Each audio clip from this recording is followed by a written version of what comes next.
Eh bien bonjour à tous messieurs dames, bienvenue sur cette nouvelle vidéo, j'espère que vous allez bien, c'est Fukio. Aujourd'hui on se retrouve pour l'hebdo crypto, je le fais un peu en avance puisque ma semaine va être assez chargée la semaine prochaine.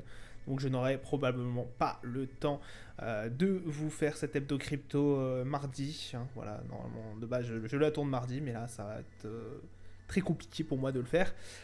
Donc du coup, bon, on se retrouve sur Coin 360. Avant ça, je vais vous dire quand même, c'est sur toute cette semaine, donc c'est-à-dire on est le 8 à l'heure actuelle, le 8 janvier, donc c'est du 1er au 8, hein, voilà. Grosso modo, les actualités qui m'ont le plus frappé cette semaine. Donc déjà, pour la première chose, on est sur Coin 360, comme je vous l'ai dit. On a un Bitcoin qui est à 16 923 dollars exactement, qui a fait sur une semaine plus 2,27%. Voilà, c'est bien. C'est bien, oui, on voit qu'il est en train de remonter petit à petit. Mais ça reste extrêmement faible, hein. On se rappelle, si vous regardez un peu mes actualités des marchés financiers, voilà, le CAC 40 par exemple qui a fait plus 6% de cette première semaine. Donc voilà, normalement ça devrait être d'une ampleur beaucoup plus grosse au niveau des cryptos. On voit quand même qu'il y a un certain manque de confiance des investisseurs à l'heure actuelle, toujours sur les marchés des cryptos. Voilà, ça reste assez frileux, quoi, hein. L'Ethereum, mine de rien, qui monte de 5% et quelques, hein, 1263,01$. Le BNB à plus 6%, hein, 261,66$. Le Solana, 13$ et quelques. Le Solana, je vous rappelle, qui a fait un magnifique montée, hein, depuis Bonk, en fait, depuis son projet Bonk. On a aussi la VAX, hein, qui est remontée, 11,84$. Voilà, donc un marché qui se porte plutôt bien. Et notamment, voilà, hein, ce volume en 24 heures a été de 16 milliards. Bon, on est ce week-end, donc forcément, il n'y a pas eu grand-chose. Mais 16 milliards, 475 millions, voilà, et quelques qui ont été échangés. On a un marché qui est plutôt haussier aujourd'hui, voilà, du dernier jour, donc 0,10%. Voilà, c'est quand même, il fallait le souligner. On a eu quand même des belles hausses, en tout cas sur les marchés traditionnels. Voilà, ces temps-ci, assez bien. Alors je pense surtout au marché européen. C'est vrai que les marchés américains ont eu une tendance un peu moins forte. Mais voilà, il fallait quand même le souligner que voilà, il y a quand même un peu de mieux. On va passer à la première actualité du coup, c'est notamment la Chine, toujours dans le flou un peu des crypto-monnaies, ils aiment pas trop Bitcoin, mais par contre, pour les NFT, bon bah là, la Chine serait plutôt accueillante, j'ai envie de vous dire. C'est un intérêt croissant, hein, notamment pour les institutions chinoises qui, du coup, voient une façon de promouvoir la culture chinoise dans le Web 3. Donc voilà, c'est surtout ça qui va les intéresser. Un NFT, bon, certes, une réglementation qui reste floue, mais bon, la Chine n'est pas le seul, hein, on est pratiquement tous dans ce flou complet au niveau de la réglementation, que ce soit en Europe, en Chine ou bien même aux États-Unis, autour du secteur du Web.3, etc. etc. Donc ça reste quand même compliqué, mais voilà, on souligne quand même que la Chine est cette récalcitrante au niveau des échanges de crypto-monnaies, parce que de une, déjà, ils peuvent pas tracer, etc. Il n'y a pas que la Chine, hein. Mais eux encore plus, je pense, c'est surtout une question que voilà, là, on sait que le gouvernement chinois aime bien avoir le contrôle sur sa population, le contrôle pratiquement total, et que effectivement Bitcoin, ça leur échapperait un peu ce contrôle.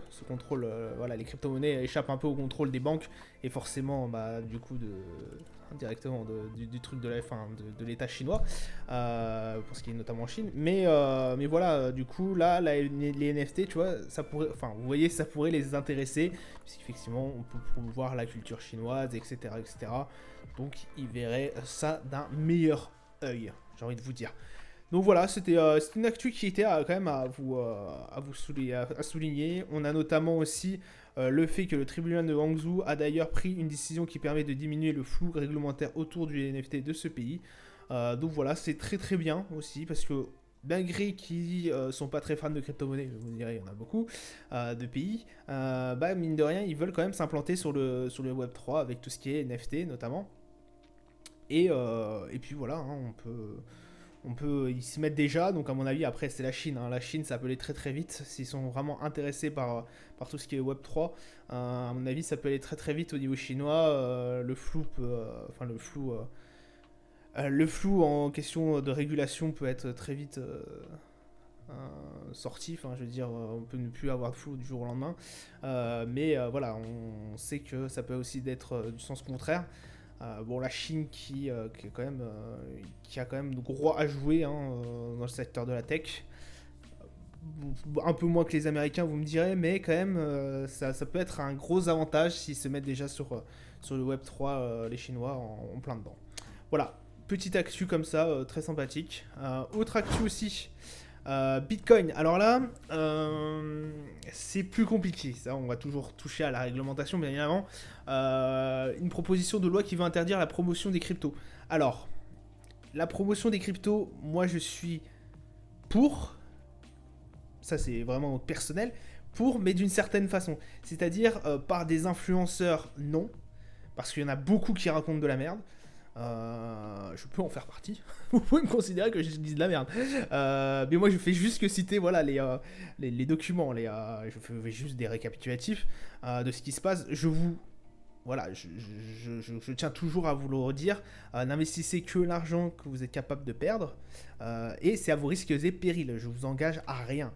La Lamborghini au bout de 2 ans, si vous voulez, j'y suis encore. Hein. Voilà, on attend toujours. J'ai toujours ma Golf Clio 4 qui est garée au fond du garage. Ça n'a pas bougé. Malgré que j'investis tous les jours. Toutes les semaines plutôt. Voilà. Ouais. Toutes les semaines. Mais voilà, c'est. En fait, il y a eu une hype, et il y a toujours une hype autour des crypto-monnaies. Beaucoup de gens pensent qu'ils vont gagner énormément d'argent en très peu de temps.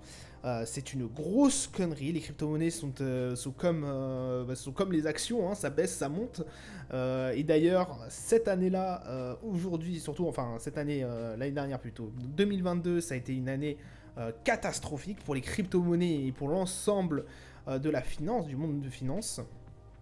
Il y en a beaucoup qui ont perdu énormément d'argent, il y en a beaucoup qui se sont retrouvés à la rue. Et voilà, et oui. Parce que ça peut aller très vite d'un sens, mais ça peut aller très vite dans l'autre aussi. Hein. Et croyez-moi, ça va plus facilement dans l'autre que dans le sens où on voudrait que ça parte. Hein. Donc voilà, c'est très compliqué. Méfiez-vous des pseudo-influenceurs YouTube tels que moi, hein, par exemple. Hein. Je peux très bien vous dire, voilà, j'ai acheté ci, j'ai acheté ça. Alors qu'en fait, pas du tout. Pareil, hein, je vous ai envoyé sur le NFT, le showbiz, sur la dernière hebdo crypto.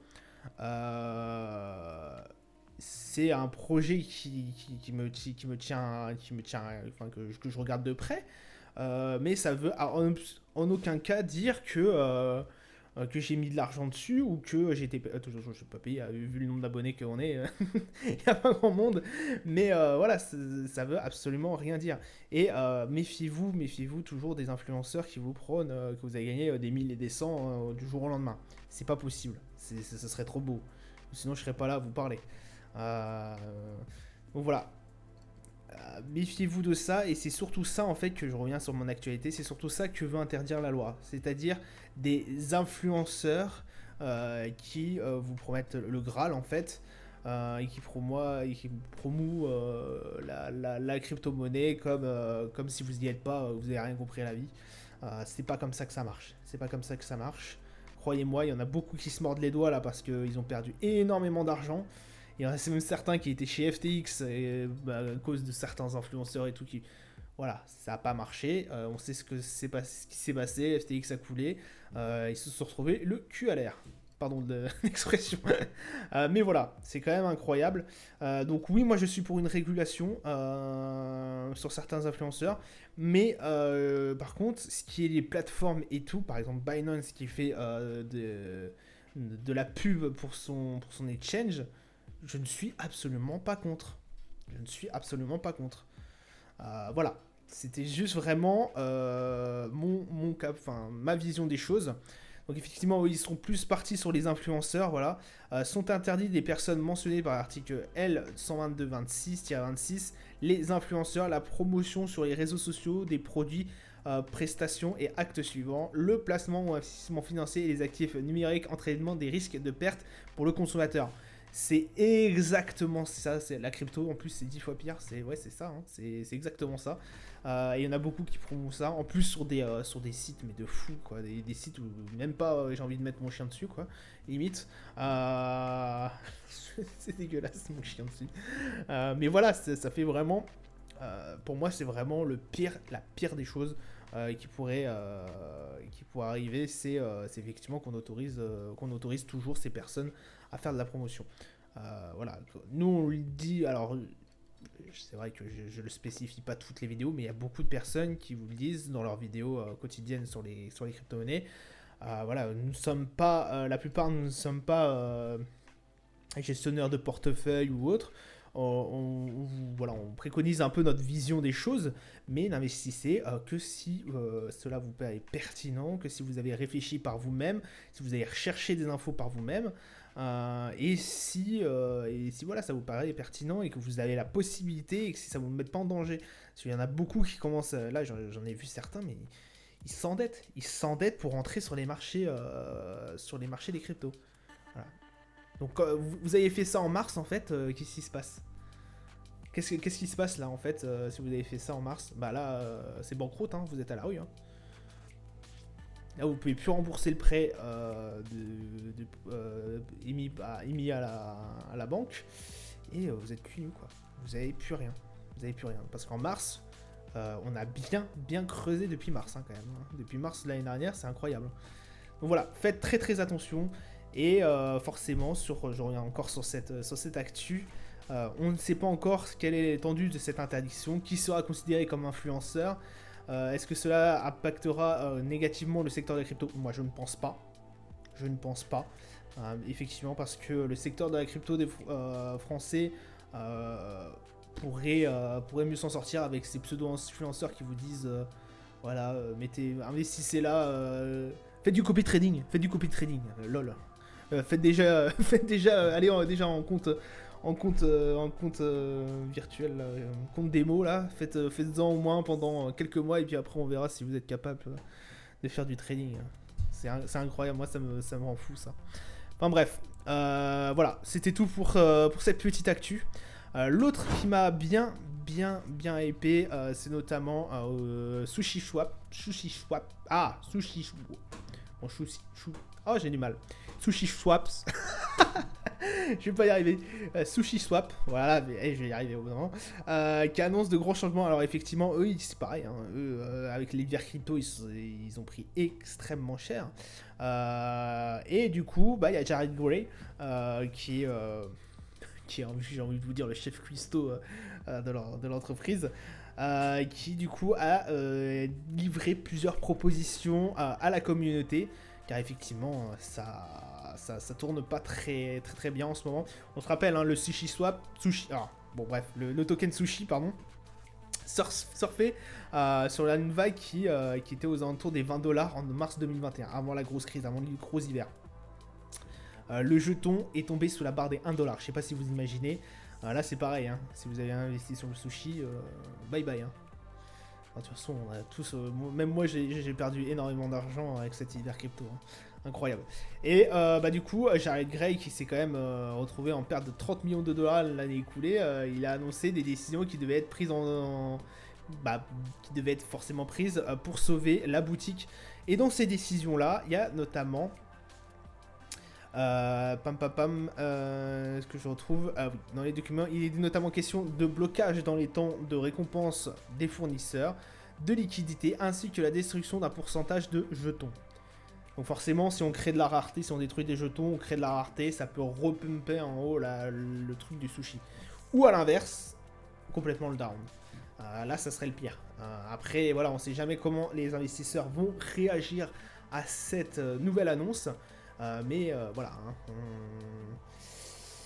il se veut assez rassurant. Le responsable, notamment, du coup, Jared Gray, entend ainsi renforcer les réserves de la trésorerie pour assurer un fonctionnement et un développement continu.